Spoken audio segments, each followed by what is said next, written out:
Finally, what we can do is we can just go all the way to just do orchestration. And usually we call it orchestration when we are just influencing the flow of our application by creating a model that is basically driving what's going on in our domain, in our application in general, right? In this case, I'm using a little bit more advanced constructs. I'm using, first of all, here a subprocess or a subflow, which basically it's kind of like a segment. What you can do, create like reusable segments. So in this case, when the flow enters into this big box, I will be able to understand that I'm in this section of the flow.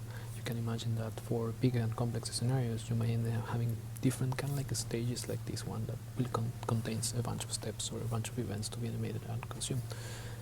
Another thing that I'm doing here is I'm adding a boundary event to that stage, saying that if at any point in time I just get the custom abandon the queue, I will just exit the flow in this branch, right? So if I add this, now I can quickly understand how many people abandon the queue and why and at which time, right? In which step of the flow.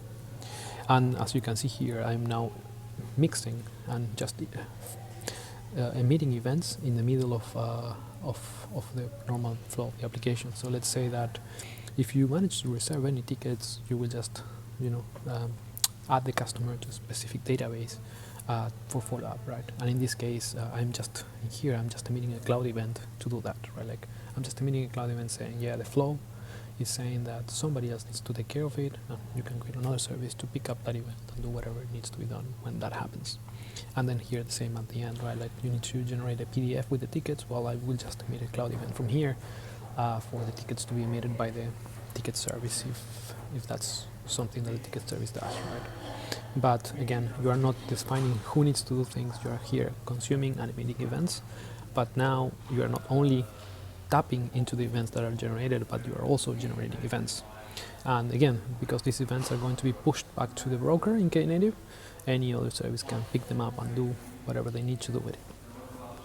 I can deploy these, and we should be able to see that if we quit the queue, we will end up going through this branch, and I'm already emitting those events, knowing that I had this version, right? Like again, the user interface already knew all the changes that I needed in order to reflect these things. But one more thing that I will show you here is that you can start adding these kind of constructs in order to make decisions, right, based on the data that you have. So in this case, this is something called exclusive gateway. It will just choose between two or more different paths based on a value or an expression. In this case, we are going to go through the normal flow that we defined before if there are like less than 10 tickets, but if we have more than 10 tickets, then we will just need a different payment method, for example. So with these, again, now you are fully orchestrating and making decisions about the flows of your applications and letting the model drive those decisions forward. So if we go back to operate here, I can show you that we should have a new version. This is the most complex version that we have so far, that has the timers and it has also the customer abandon queue. And basically what I can do here is I can just generate some load and I can join the queue again just for having one of my sessions. But I should be able to see here that new instances are being created for this new version, and I have a bunch of them. They are there. You can see here this is hierarchical, so basically there are 11 instances in this stage and different instances in different spaces, and one of these instances has like already exited the queue, right?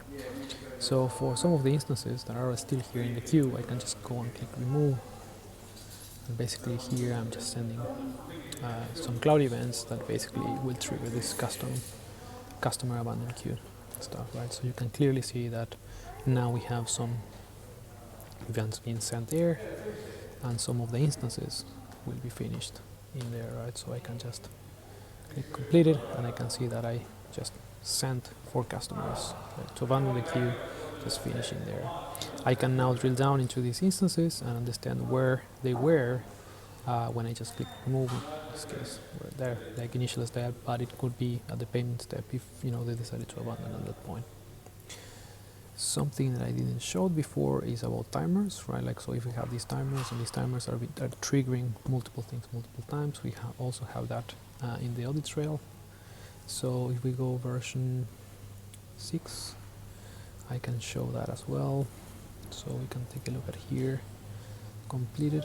This might have it, yeah. So here you can see that this event was triggered several times before I move forward, and at the end, you know, the last timer was triggered here. This is the interrupting one, basically pushing the flow towards this branch. That event was emitted, and then our reservation timed out.